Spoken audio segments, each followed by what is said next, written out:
Welcome back to the Disciplined Troublemakers podcast. I'm your host, Scott Shigori. Here on DT, we talk about scaling tech companies and helping CEOs do this with greater ease and flow. Today, we're going to be talking with Ketan Nilangekar. He's the founder and CEO of ThreatWorx, based in San Francisco, which delivers a unified solution for proactive cybersecurity, combining application and container security, vulnerability and third-party risk management, and threat intelligence into one seamless platform called ThreatWatch. Prior to founding ThreatWorx in 2018, Ketan was a technical director at Veritas, and prior to this, worked for Symantec, Juniper Networks, and Cisco. He's got a BS and MCS in computer science and patents focused around vulnerability detection and creating snapshots and backups. Today we'll be talking with Ketan about the challenges and opportunities of scaling cybersecurity companies, which are significant. Ketan, thank you for carving out time today to talk with us, and welcome to the Disciplined Troublemakers podcast. Thank you, Scott. Thanks for having me. Yeah.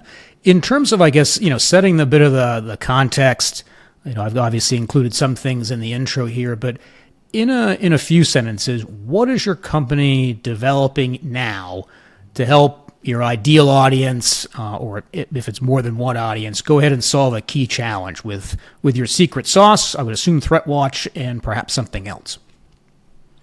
Right. So the closest analogy that I like to give is the one about like vaccines. Now we know that we have a bunch of really important vaccines that we get as kids and adults. And many times we also now get combinations of vaccines that protect us from several different strains of either different diseases or the same disease, right? If you apply the same to the proactive side of cybersecurity, where we want to sort of inoculate ourselves against the various threats that enterprises get, then we have a lot of these vaccines are the point solutions out there. And what we are trying to do at ThreatWorx is to sort of combine them together meaningfully in a sort of a platform that can deliver all of these proactive measures to you, regardless of what kind of attack surface you're trying to protect. So this is kind of a universal scanner, a universal vaccine that can hopefully protect not just today's, but tomorrow's threats or tomorrow's attack surfaces as they evolve with us. So that's essentially what we are trying to do. It's a consolidation of all the current tool sets, not just in terms of hooking them up into a platform, but really rebuilding or re-architecting the whole proactive security space and coming up with this universal scanner. Yeah, no, and that is fair, I think.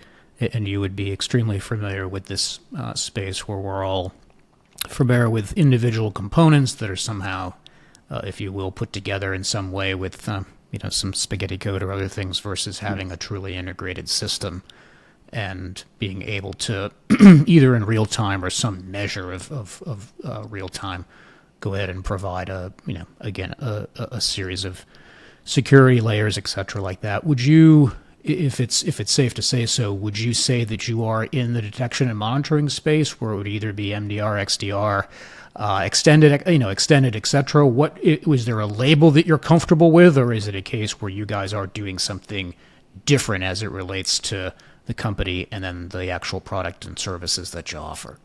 That's a good question, because we are searching for a label ourselves, and we don't really fit in one of the sort of traditional Gartner buckets very well. And the reason is that we've cast a wide net here. We're trying to do a lot more than what even the so-called platforms of today are trying to achieve. And the reason is that the startup ecosystem incentivizes innovation or solving problems piecemeal versus taking on a big broad problem. It doesn't.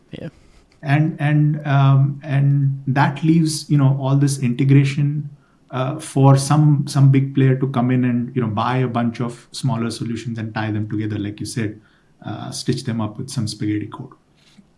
But Yeah. really, what is needed is a rethink or a relook at the fundamentals of what we're trying to do.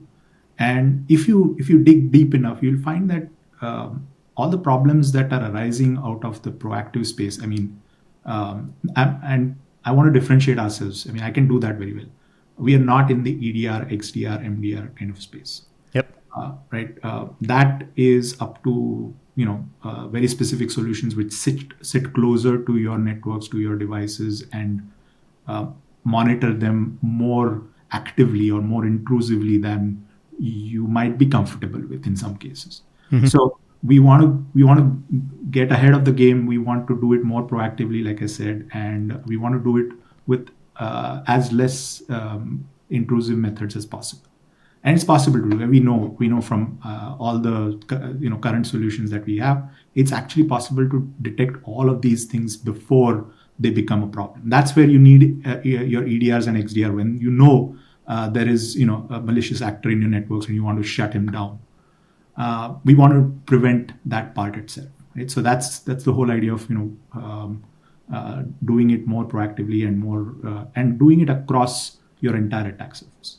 Yeah. So that's the thing. And again, there are efforts already underway to sort of bring these solutions together. But the differentiator for us would be that we are trying to do it more natively and more as a re-engineering of the methods that we have today for detection, in order to tie them together into or combine them together into one platform. The advantage would be, of course, that in the future, hopefully, if there is a new kind of threat or a new kind of attack surface that we have to handle, then the platform should be able to easily accommodate that new area. We don't know that. I mean, I might throw out AI as the new piece of the attack surface that we want to Yeah. sort of go after, right? I mean, we have to protect those our AI models and our AI apps. So, do we invent another scanner for that, or should an capable platform be able to handle that new attack surface automatically in some? Gotcha. No, that seems fair. In terms of your, ideal client or who your predominant client is, would it be small to medium sized businesses who have an interest in cybersecurity? Is it, other organizations that are driven by regulation and mandates in some way, shape, or form, or a bit of both in terms of, who you guys have as a set of customers, today? It's actually a bit of both. If I had to focus, if I had to pick, I would pick the ones that are, really struggling in terms of, or have these solutions which have been implemented as programs now, and they're kind of long in their tooth, right? I mean, Hmm. they need an upgrade. They need to do something different. They need to be more efficient. That's what enterprises are going towards. That's what the industry and that's what the whole economy is going towards, more efficiency. So it means Yeah. that we need more automation, more integration, and fewer tools, fewer people to manage those tools. So those are the kind of ideal customers that we are seeking right now. And there are plenty, I'm sure, plenty of them out there that we can go after. Yeah, no, I mean, there's certainly, many organizations who have some sort of hodgepodge of software personnel, some sort of other endpoint detection. It just is, that layered security as it's unfolded over the years has been, both, while it's been helpful, we could both agree that obviously it could be improved a great deal and actually provide genuine protection in ways that teams and companies and their data and everything else is simply not being covered by. I guess as maybe a follow-on question would be, what does scale look like to you and the team right now, and perhaps as we're filming and recording here in December of 2024, what does that look like for you guys for 2025? So the entire conversation for us started with the amount of data on both sides of this equation. So by the equation, I mean we are trying to balance threat intelligence, the information that is out there in terms of what is the level of badness in various pieces of software and hardware and applications and Yeah.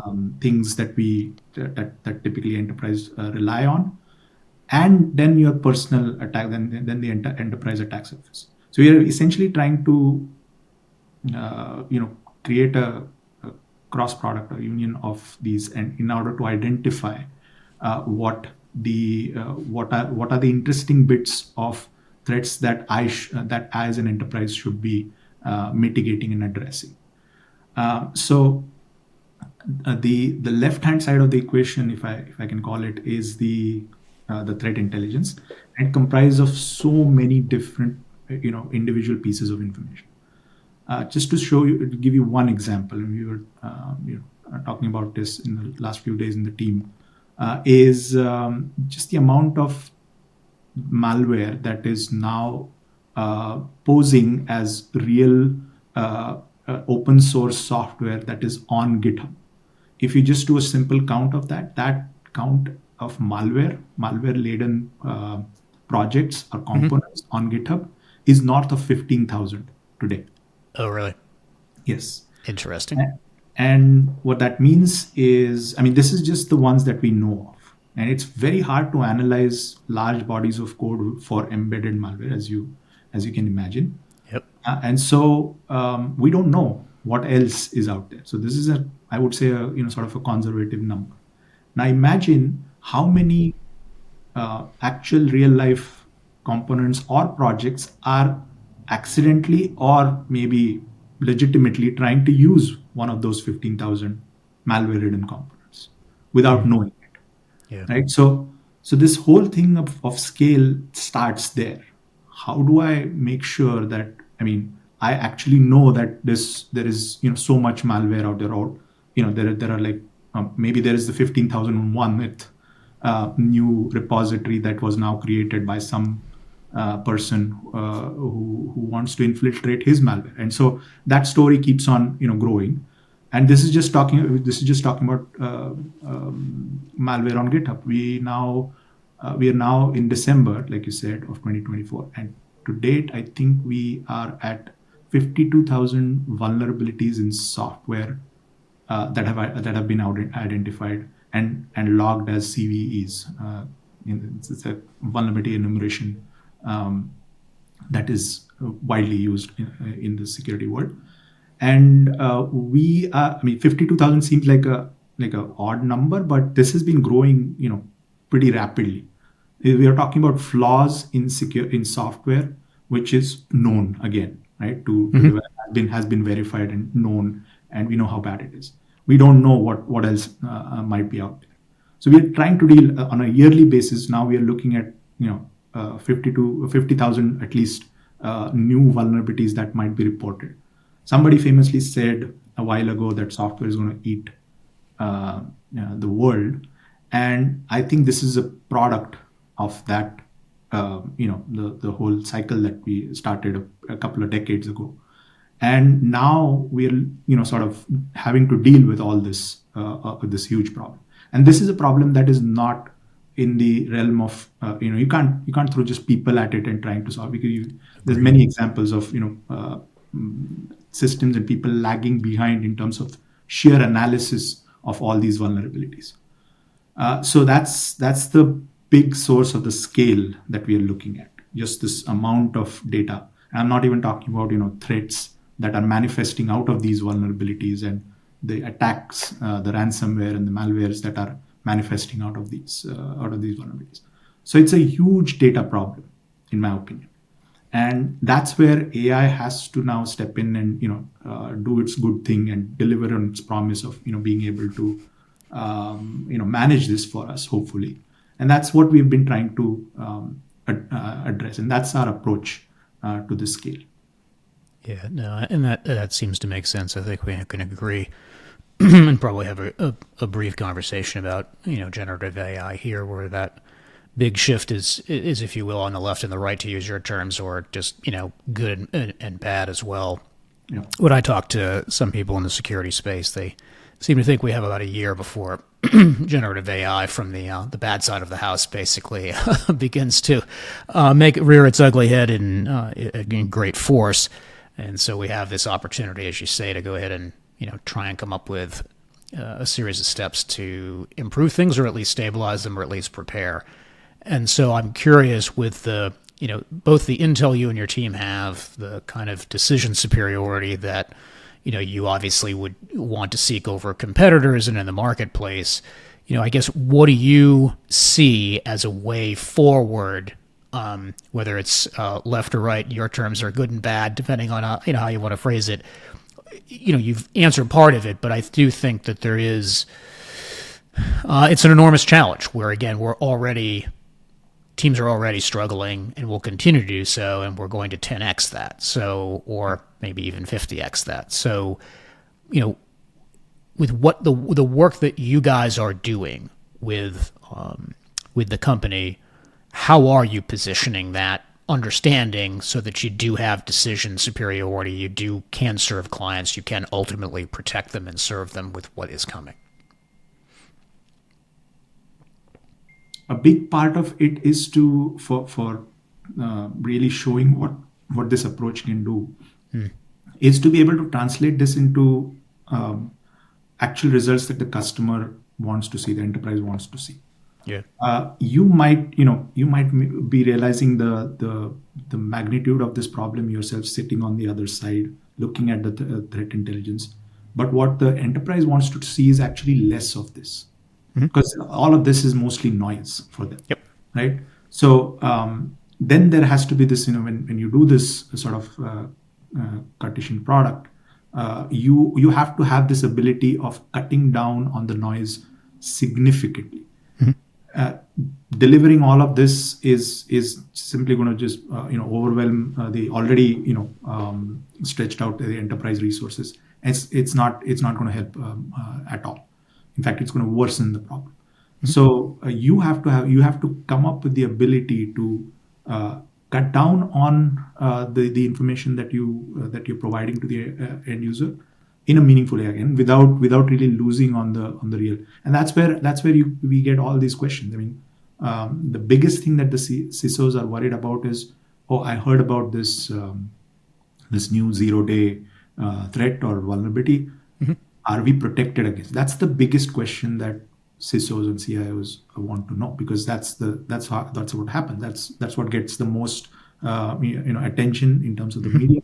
And are we protected? Because that's where the CISO reputations are tied to. So we have to assist, and that's the first step, I think, in addressing this, is to cut down on the noise, again, using the best approaches that we have in terms of the AI tool set that we have, and position it and make it as sharp as you can. Right? I mean, I want to be able to, like you said, answer that question every day consistently. What is the bad thing that is affecting me as a CIO or a CISO? That's what this means, and that's what the product is trying to position as. And then again, if you combine that with the view that we are trying to achieve across the attack surface, then the CISO doesn't need to go to another tool to answer this, ask the same question. This one platform should be able to address this question for you. Again, it's a very big, broad problem to solve, but I think we've got the hang of it. I think we are, we have already, been able to solve this problem in multiple different occasions for our customers.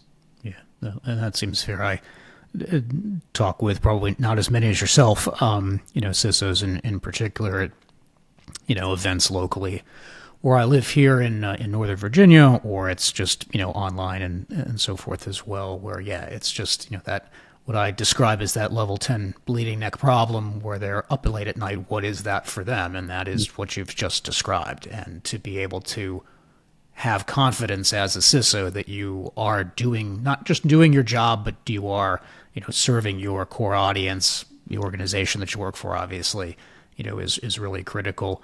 Is there a piece of it here in terms of what you and your team do, what the company does, that is maybe most misunderstood by the market today? You've got, as any CISO is going to be very dialed in on a variety of fronts to threats, attack surface, et cetera, et cetera. But with what you've described, and also earlier on not being in a particular Gartner little box, what have you found to be, if there is one, to be most misunderstood by the market today about what you guys do? Well, it's precisely the thing that we talked about earlier, like the Gartner boxes. That's the number one thing. I mean, there's tools are plenty, right? I mean, we have a lot of choice. The customers have a lot of choice in terms of solving these problems individually. Yeah. But when it comes to consolidation, there are very few options because it's hard to. And again, like I said, the problem stems from the fact that we innovate in silos, we innovate in small pieces, and then we look at this. So there is the industry typically goes through waves of innovation and then consolidation and those kind of things. I'd like to believe that we are in the consolidation phase because I see a lot of talk about platformization and bringing things together. Agreed. And so I think that's the biggest, I would say not exactly misunderstood part, but the area where, the area where I would want our customers to be more, made aware of. And what I mean by that is this is not simply, plugging your existing solutions into a dashboard. This problem is not going to be solved by that. This problem, right? I mean, and customers, I hear from them, right? Most often is, we already have the tools. How can we integrate them? And I want to go and tell them that perhaps you need to rethink this whole approach of having like a toolbox to solve all this. So that's an area that we've been sort of working with our customers, our lighthouse customers, in order to show them the value that, hey, this is indeed possible. And like I said, it's hard for people to believe that we can do this all together. This whole idea of the universal scanner, it's not easy to sort of understand. So we've made a lot of effort in order to simplify this. And like I said, the analogy that I provided, I think it works very well. I mean, I think that conveys what we really want to do. And if you've understood this problem well, is that really at the heart of it, this is just comparing this giant stream of threat intelligence on one side with your attack surface, which if we know both areas well, then we should be able to give you the signals that you need in order to find out what's important for you. So if you've understood this problem well enough and we've distilled this problem down, then the solution works itself out. I mean, it's a very simple concept at that point of time. Yeah, no, it makes sense. I think from what I've heard from CISOs and others is just sometimes, and you've alluded to it here, that there is absolutely an educational component to it. There always is, of course, but that there is, perhaps a deeper one here, and that it's very much about building confidence. You alluded to saying, that they will, believe that what you guys do can in fact solve the problem and really shift the game for them. In part because so many teams, as you well know, have been, either burned or the solution and or toolbox, they have many tools, but they integrate very poorly. And that there are just a variety of other challenges with, people being trained on how to use them to, a million other things that just has made it A, very complicated, B, tough, and C, it just hasn't always worked in the way that, it has been suggested from the point of purchase, et cetera. So, all very, very salient points. That's for sure. So let's go ahead and take a short break, and we will be right back. Purple Finch Group helps technology CEOs innovating at the edge of chaos create operational fitness across their technology stack and team of talent. Achieving significant and measurable scale, selling your story, and finding time to think and plan can feel like a bridge too far.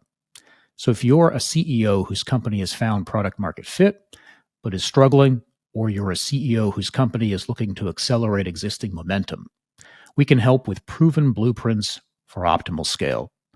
Shifting from incremental addition to exponential multiplication can be absolutely achieved with less effort and stress.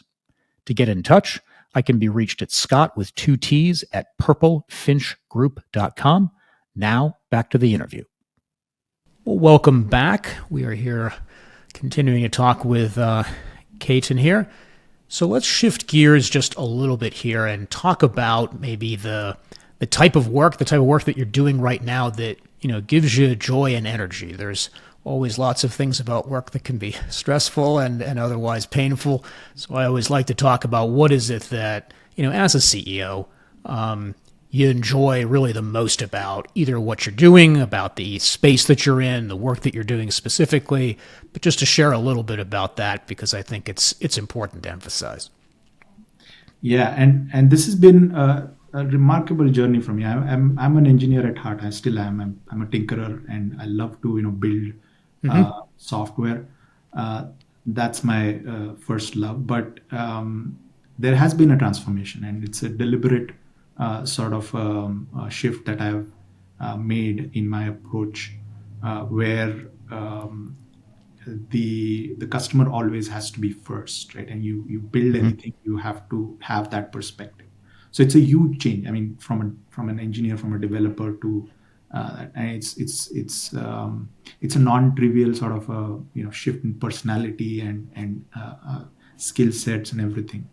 And I still think that I'm in that journey. I don't claim I'm all the way there, but that is the most refreshing and entertaining part for me. The ability to sort of take the pulse of the customer when you're talking to them, right? That you develop that. You do this thing often enough, you get to a point where you know what the customer really wants, and then be able to shape that conversation and get to that moments of enlightenment in a customer conversation. Those are the most rewarding, right? And sometimes it works the other way because the customer is already seen this or has that perspective that you're trying to give him, and then he has his own viewpoints about it. So then there are these moments that you have where you are like, whoa, I hadn't thought about that. So it works both ways, and it's very, very entertaining and enriching. So that I believe now is my favorite, sort of fix, if you like, to be able to do that consistently and repeatedly. And some of them, obviously result in a big win for us, and some of them don't. Many of them don't. But that's the journey that an entrepreneur has to go through. And I mean, I'm loving this. Yeah, no, it's. I always like asking this question because it varies quite a bit, and then it's just part of it is that you oftentimes some form of shift where again wherever they've come from, whether it's been in sales and marketing, obviously you're on the engineering side, maybe it has been in customer interfacing with customers in some way, or it's been coming from a different industry and then coming in and learning about any variety of components of what is effectively new. And I just like asking because inevitably in your case, it's something where building tools, building stuff is just an super exciting thing to do. It's just enjoyable. The challenge of it, I'm guessing, finding solutions, being able to just, build the thing and then see it work and go, yes. And then go ahead and want to share that with the entire world, which is great. Yeah. But it does. You start thinking about, or also think about, what is it that not only this thing can do, but how can I go ahead and serve this constituency that's under pressure, stress, in pain and angst in some way, shape, or form. So I always think it's great when that comes together. And it's not an easy thing to do. I can, speak to myself where there's certain things that I naturally found very exciting, but realized that wasn't. It's not so much that wasn't enough, but it wasn't enough. I needed to add things to that, and then bring it together in a meaningful way for a constituency and a group of people, in my case, tech CEOs, that I care about deeply. and then be able to communicate that in a way that is really, meaningful and meaningful to them. And that's always a journey. It's never something that just naturally happens. You do need to nominally kind of work at it. And it's great to hear that you've been able to make that shift while still being, very much in love with software development and tools and, all that sort of stuff. It's just, it's always great to hear. And that part won't go away. But what I also think is security and cybersecurity is boring. In the sense that it's very thankless. I mean, you really don't hear about things. It is a thankless job in a thankless space in many respects. Yeah, in many ways. So so to make it interesting, to make an idea interesting enough for your audience to be even awake, like, hey, I've seen this before. I mean, what new is this? Or what's the differentiator? Why are you doing this? Yeah. Right? Those are the things that you have to actively and deliberately think about in advance before you even open this up, before you even build any, before you even conceive an idea. You have to be able to put yourself in your audience's shoes significantly enough to understand why would they even pay attention to you, right? So that's where we are. I mean, somewhere in the midst of that journey right now. And it's very rewarding, like I said. Yeah, no, that's just so true. I guess maybe as a follow on to what we've just discussed here, is there, with the journey to date, whether that's throughout your career or, excuse me, with the transition from the first love of engineering into a CEO role, et cetera, how has being the CEO of a company, and particularly one that you've, shaped, very heavily, transformed you? I mean, you've alluded to it there a little bit before, but I wonder if there's additional, something else that you'd like to include in terms of that transformation that I often hear from other founders. Yeah, so I can only answer it in terms of, having that experience as a bootstrap CEO, right? So we have a team. I have great founding team and colleagues that I work with, and I have worked with them in the past. So there is familiarity. There is this natural understanding, and fewer words need to be said in order to sort of communicate ideas because of the relationships that I have, and that makes things a lot easier. Yep. And there is a rhythm to how we do our things. There is an understanding. Yeah. So all of that is great. It can be lonely sometimes at the top because you are, you're essentially writing your own playbook here, right? Yeah. And I've talked to many people who say do it this way or that. I mean, I don't think it works that way. I mean, every startup writes its own playbook in a way. You might pick up some ideas from some of the other things that might have worked, but essentially it becomes your own at some point. So we are in that mode right now where we're trying to, and sometimes you are blazing a path where nobody has been there before, right? Yep. So you have to have the conviction and the confidence that this is what I want to do, and there is enough data for me to act on this and build this for a particular group of customers that I think might be interested in this. So it gets lonely and it gets chaotic sometimes.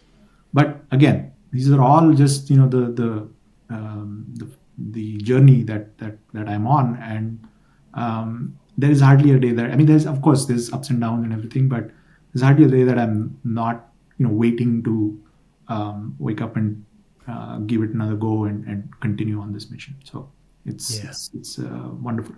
Yeah, no, which is great because we all are familiar with stories where founders and CEOs do, they feel isolated, they feel some measure of, loneliness, et cetera, and it just grinds them down. And I think it's why it's so important to be clear about what it is that does provide you with, energy, intent, whatever that might, might mean.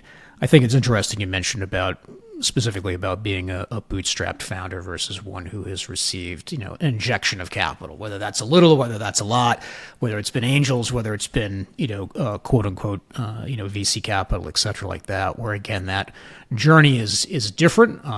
And as a consequence, just understanding what one's field of play is and what that, to your point, what that playbook is that you are creating, whether it is on, the VC side or the bootstrap side, you still are absolutely creating it on your own. And each has a full different set of pressures that come along, with that. Yeah. I happen to think the bootstrapped one has some, advantages around time, around being able to, without being woo-woo about it, figure oneself out and what really works for myself and for the team and whatever one's trying to create, rather than have, in theory, at least a lot of resources, but have spectacular amounts of pressure and a very little amount of time with which to figure all of those things out. Yeah. And I wonder what you're comfortable sharing. Has that been the case for you, where you guys have, both yourself and then how you think about your role and about the company and being, having time to discover that stuff at either your pace or at a different pace than, say, perhaps your colleagues, because you're in the San Francisco area and would be familiar with that funding and pressure paradigm, if there's something that you have either just to share to other bootstrap founders or to just your own experience. There is pressure. It's undeniable, right? Yep. And it ties into not only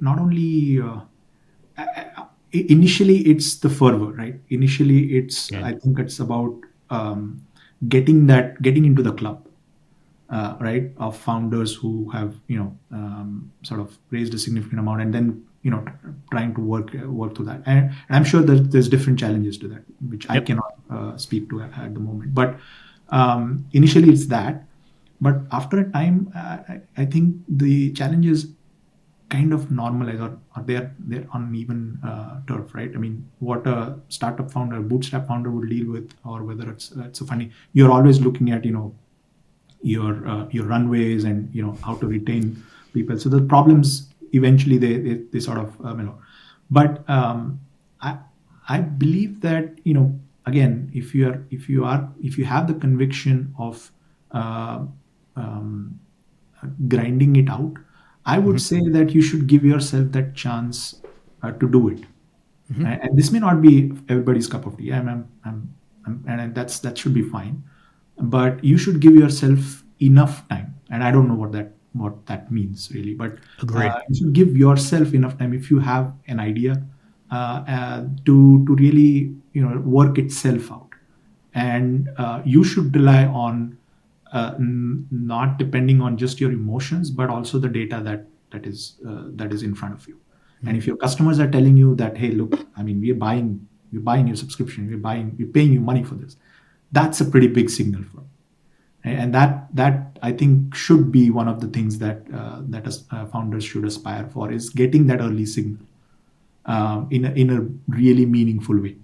So how you get there is up to everybody's own, again, like I said, playbook.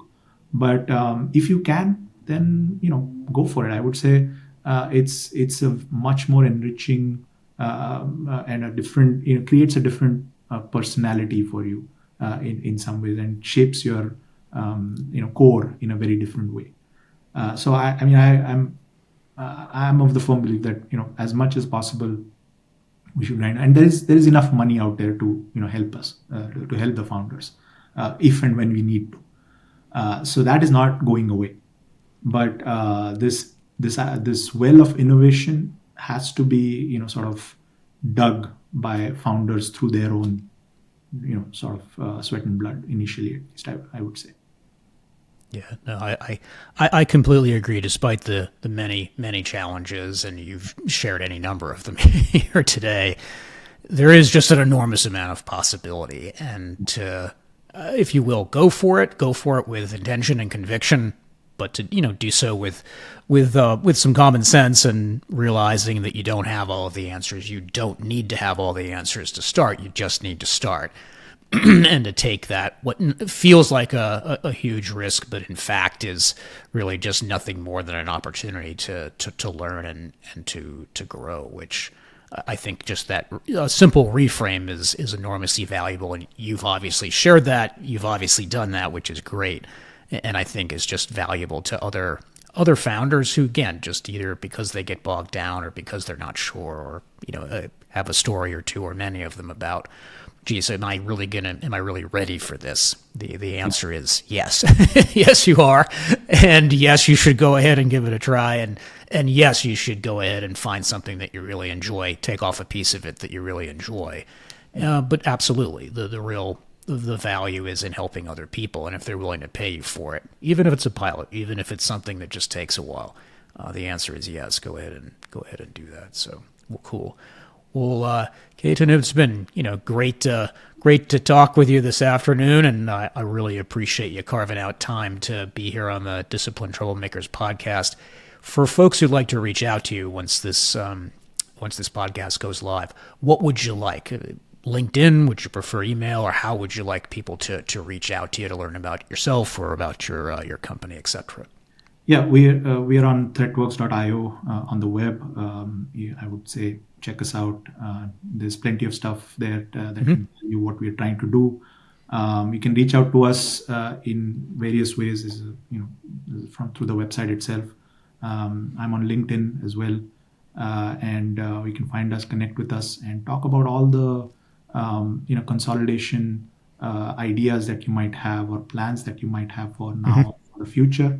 And we'd be more than happy to help you. And I'm looking at these conversations more as partnerships than this normal, because we are at the stage where we need these core partnerships as well.